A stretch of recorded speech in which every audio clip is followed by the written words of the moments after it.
Dr. Peterson, in light of your affirmation of the archetypal significance of the resurrection, you've expressed some ambivalence about its historical reality. J.R.R. Tolkien had long conversations in Oxford with C.S. Lewis, in which Tolkien helped Lewis to understand that the story of Christ was the first archetypal myth that is not just true in a mythopoetic and psychological sense, but also true in the historical sense. That insight, helped by the grace of God, pushed Lewis over and he became a Christian. Where are you in this discernment process on the historical nature of Christ and especially the resurrection? Yeah, well, that's a great question. Like, I do believe that there are places where the mythological and the literal touch. Mm-hmm. I mentioned one of those earlier, the idea that spoken truth, logos, creates habitable order out of chaos. I think that is literally and metaphorically true. I don't think you can state the nature of being and the role that consciousness plays in it more accurately than that. And so it's metaphysically true, it's religiously true, and it's literally true all at the same time. And so there are times when that happens, and I don't know. See, this is the mystery to me, I would say. I understand what that means. I understand that there are times when the literal and the metaphysical or religious co-occur. And I can understand so that the literal is the foundation upon which the symbolic or the psychological... Yeah, it's like the way I've been conceptualizing it is it's as if the material reaches up towards the spiritual and the spiritual reaches down towards the material, and now and then they touch. And that's a miracle when that happens. It's a miracle when that happens. And I do think that happens. With regards to the resurrection,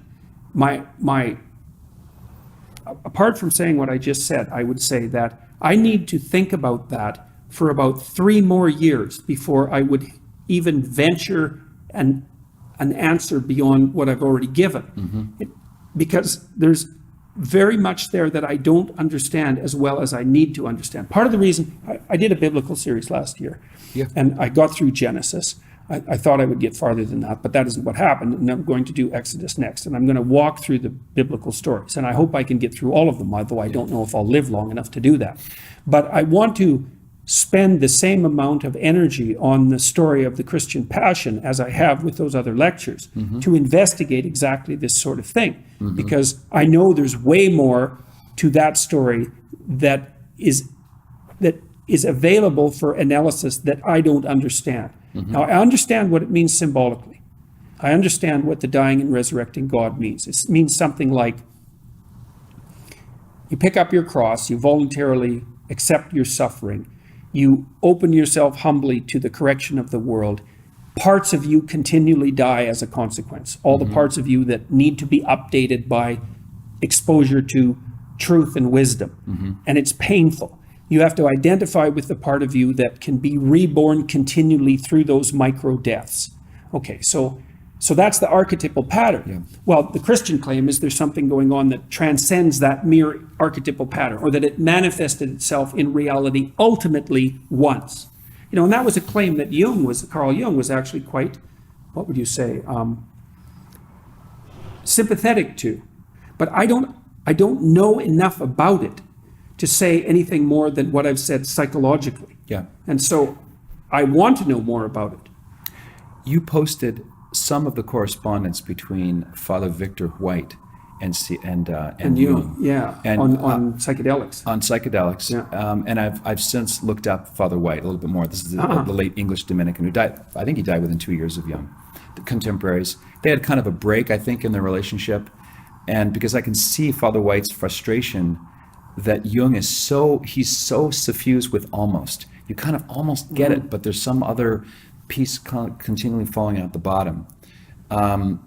I would love to see more of a rapprochement between the Jungians and the more Orthodox Christians, because there's so much, this is one thing I admire about what you do, is that you do not give glib answers. I remember watching you in an interview, and it was an older gentleman. He said, Joel, do you believe in the resurrection? And I was probably a 25-second response, because I could see well, what do you mean by dead? What do you mean by resurrection? Are you trying to claim me for your own? Because I'm sure, he's a Baptist, he's a Mormon, he's whatever. Because one of the questions, one of the right responses to that is, what do you mean by that question and why are you asking it? Right, because it's not just a straightforward question by any stretch of the imagination. It's the same thing that happens when people say, well, do you believe in God? It's like, first of all, like I don't respond well to that question. It's sort of, it's kind of like asking what you do in the bedroom. It's something like that for me. Or a it's bit like boxy. Yeah, well, there's that too. Yeah. There's that. It's manipulative as well, very, very frequently. But I don't like the question, and I don't like to answer questions that I can't feel solid about in my answer. And so I think my fundamental, I have two kind of fundamental answers to that question is like, the first is, well, what the hell business is it of yours? And like, it's not up to me to make that public. It's like praying in public, Yeah. And Well, it might be more intimate than what you do in the bedroom. well, it might be, yes. It might be. So it's you just don't get to know that. And you certainly don't get to know it in a one sentence answer. It's like I could say, well, and then the other answer is, well, like I have this course, Maps of Meaning, and I lecture about that question for 40 hours. So the answer to that question is 40 hours long. And I can't condense it into a sentence. It's not condensable. Yeah. Like the 40 hours is already a condensing. Yeah, it's allergic to a bumper sticker. Yeah, right. slogan. That's right. Plus, That's if you exactly say, right. yes, I do, then they go, oh, he's one of us. Or yes, Or I one do. of them. Or one of them. So everyone wants a mascot. They don't want a complicated answer that maybe has some inbuilt ambiguity. When I, Well, and with regards to the resurrection too, it's not even obvious what the Gospels mean by the resurrection. Like, it's not like it's a straightforward story. Christ comes back, but people don't really recognize him. Yeah. And he's sort of got his old body, but not quite, because he's not recognizable. And then he appears to a lot of people, but then like the circumstances of what happens next are far from clear. And so there's this weird mingling in the Gospels themselves of the psychological and the symbolic and the literal. And it's not, I mean, people have argued about what that story means within the Christian camp for 2,000 years. So, and I've been talking to this guy, Jonathan Pajot, who's a Orthodox icon carver. Phenomenal. Yeah, he's quite the character. yeah, I'm a fervent Catholic for my own reasons, but I think the Orthodox are kicking our ass Yeah, on yeah. art. Yeah, And his yes. stuff is so immediately arresting, Yeah. especially his carvings. I'm sure he's a Yeah. painter as well. Yeah. But, Yeah, yeah, he's a so great- check him out, Jonathan. Yeah, absolutely. And Pajot has talked to me to some degree about the resurrection and about its complexities, and laid out the fact that the story in the Gospels is by no means simple. So to me, it's like it's a murky territory. It's extraordinarily complicated. There's symbolic utility in it. Certainly, the idea of the dead dying and resurrecting God, that's an extraordinarily old idea. Jung's idea was, well, he kind of thought of Christ as someone who fully embodied the archetype. So for Jung, it was really in some sense that the ideal and the actual had converged in Christ. That So really was the his epitome claim. of all the other pointers. Yeah, that's it. And he said, well, strange things happen when the archetype manifests itself in the flesh. It's like, and that's not really an almost answer either. I mean, that's. And Jung was a very. What you just said is not ambiguous. It sounds pretty clear. No, exactly. And I think that is a reasonable summary of Jung's position, but his position is so complex and so nuanced and he was so unbelievably profound. Like even his response to psychedelic use, beware of unearned wisdom. Oh man, that's a smart response. And Beware of what? Unearned wisdom. Unearned wisdom, yeah. Right, and he said- Bonhoeffer would call it cheap grace. Yes, exactly. Well, and he said, here's the danger in it. It's like, let's say that, this is paraphrasing, but he said, well, let's say you have a psychedelic revelation. It's a true mystical experience. And you see the distance between heaven and hell, and you see your responsibility in relationship to those two entities. What makes you think you can tolerate that in your current condition, tolerate that knowledge? And I think that's an unbelievably wise response. He said, it's just too... See, the other thing that I really liked about Jung was that he was actually quite sympathetic to the merciful element of Catholicism.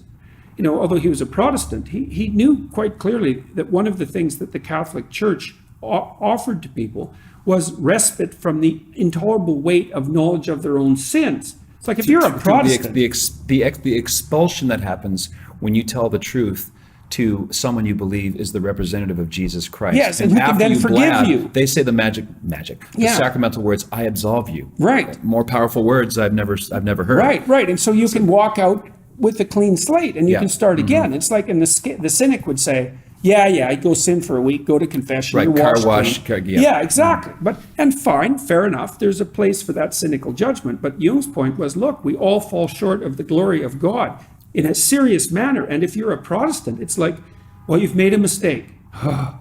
It's on you. And then, well, then you've made another mistake and it's on you. And then you've made another mistake. It's like, how do you get clear of that? Yeah, And you objectively, can't. that you hear it. You know, faith, the New Testament continually gives the sense of hearing compliments. Faith comes by, not by smelling or seeing or touching.